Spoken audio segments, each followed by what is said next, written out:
Good morning children and welcome to the class of science. In today's class children we are studying chapter number 5 rocks, minerals and soils. Whereas children we have already completed the topic regarding rocks. Then children we have already done minerals.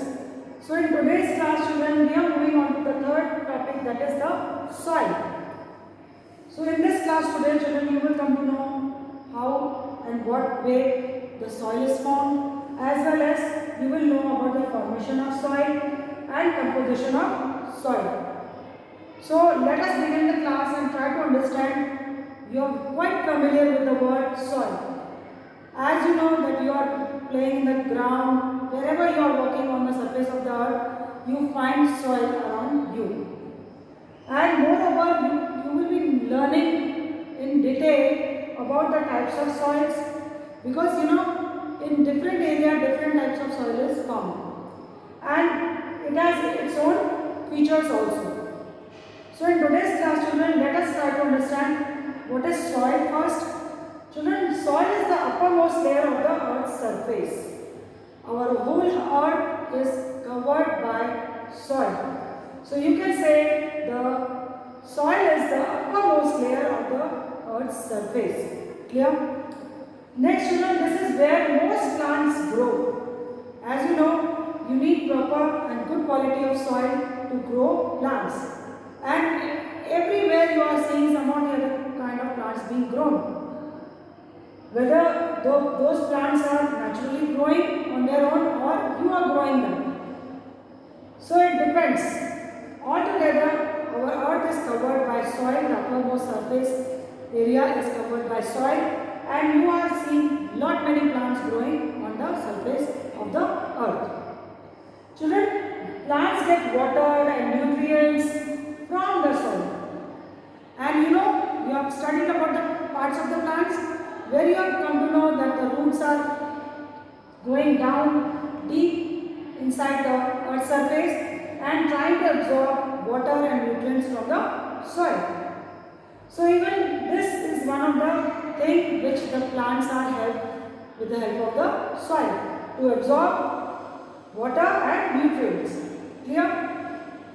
From the soil. Children, since we depend on plants for food, we are indirectly dependent on the soil. So you can understand children how soil is helping us all. Whereas you are depending on many things for plants, from plants you are getting many things for your own self, and where the plants are grown, they are grown on the surface of the earth, that is, soil is helping them to grow. Each and every plant needs good amount and good quality of soil to grow. And that's how you are getting so many materials, food materials, which is available for you to survive. And many other things from the plants.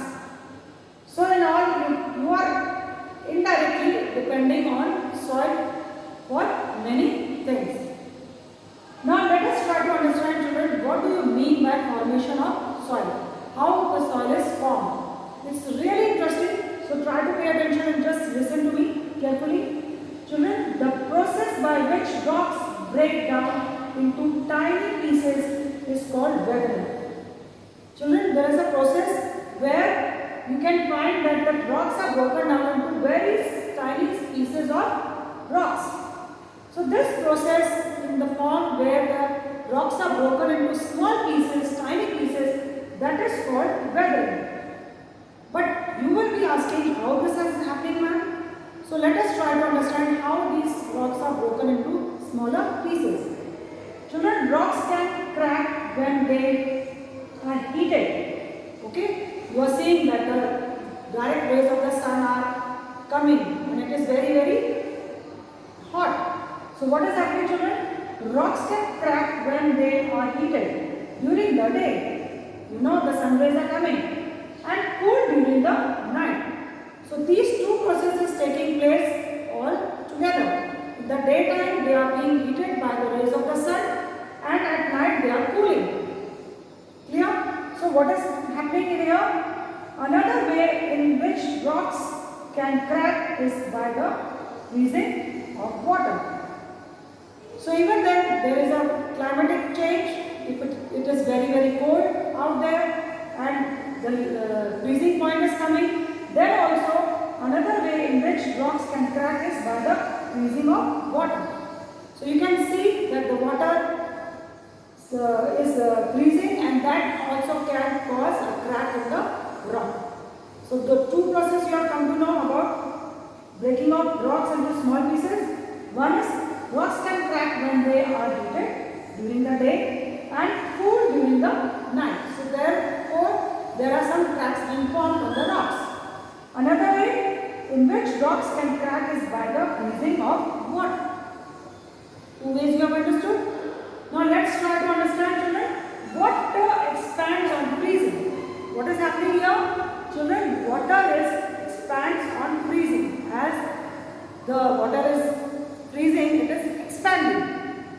When water gets into cracks, and even those cracks are there in the rocks, this water is getting into the cracks in rocks, and it can freeze during the winter. And where the water is present in the cracks, in winters that water can freeze. Okay, and then when it is needing space to expand, what is happening? It can freeze during the winter and driving the rocks apart. And that is how the rocks can be driven apart. They can form a crack. Because as I have told you, the water expands on freezing. This is one thing which you should remember. Clear? That water is always expanding. It is needing much more area. So whenever water gets into cracks in rocks, it can freeze during the winter and driving the rocks apart, and thus the cracks are formed.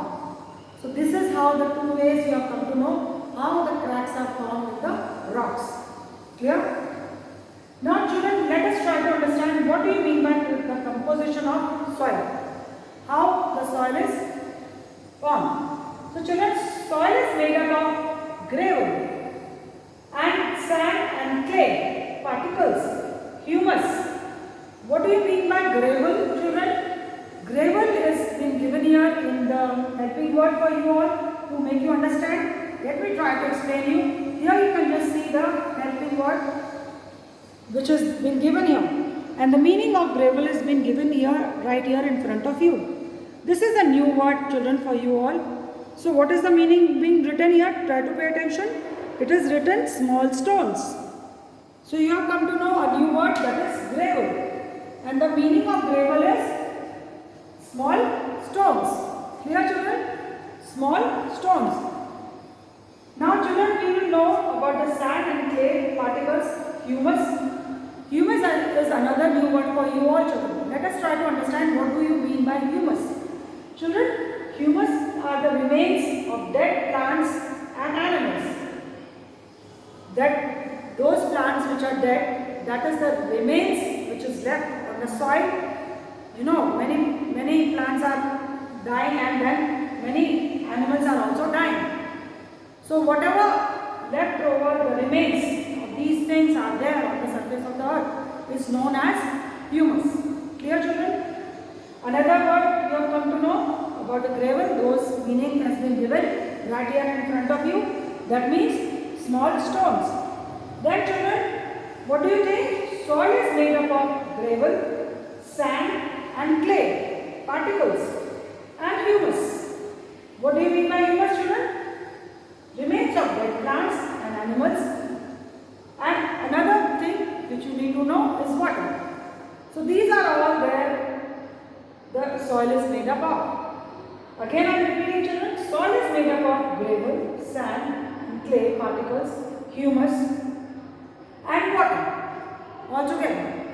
So besides these, children, soil also contains air, minerals and some microorganisms.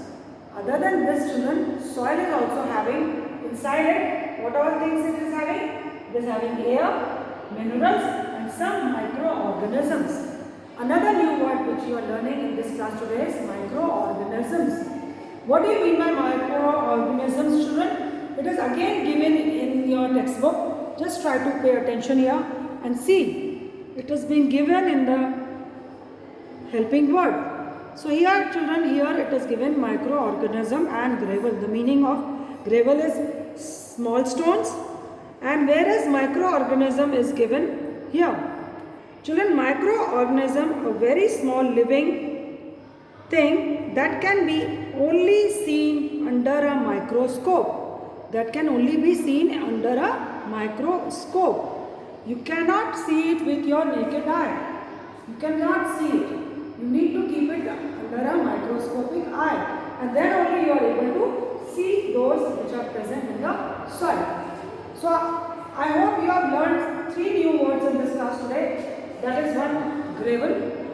The meaning of the gravel is small stones. Then you have come to know the meaning of humus. That means the remains of dead plants and animals. Do not forget, children. Another new word you have come to know about the microorganisms. That says that they are a very small living thing that can be only seen under a microscope, and you cannot see it with your naked eye.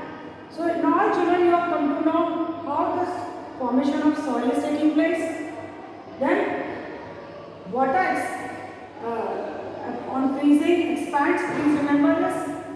Water expands on freezing. Do not forget this.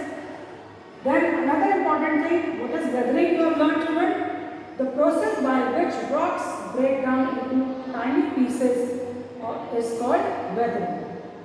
So this is what you have learned in this class today. In my next class, children, you will come to know about the layers of the soil, and you will come to know about how the layers are divided into different names. They are being given different names, such as you can say the topsoil, then the subsoil, and the bedrock.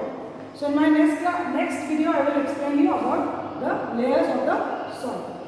I hope children you have understood the complete content which we have discussed in this class today, and just try to remember the points which I have shared with you in my class today, and try to remember what is weathering. The process by which rocks break down into tiny pieces is called weathering. Clear, children? That's all for my class today. Try to revise the content and enjoy learning all about soil in this class. Clear? As you are very familiar with the soil, you love to play in the playground, and you are enjoying playing in the muddy area, or at your place you are always enjoying playing in the playground. That is also having a soil that is the uppermost layer of the earth surface. Clear, children? So in detail we will go in the next class about knowing the layers of the soil. Clear, children? That's all for my class today, children. Thank you. Have a nice day. Take care. Bye bye for now.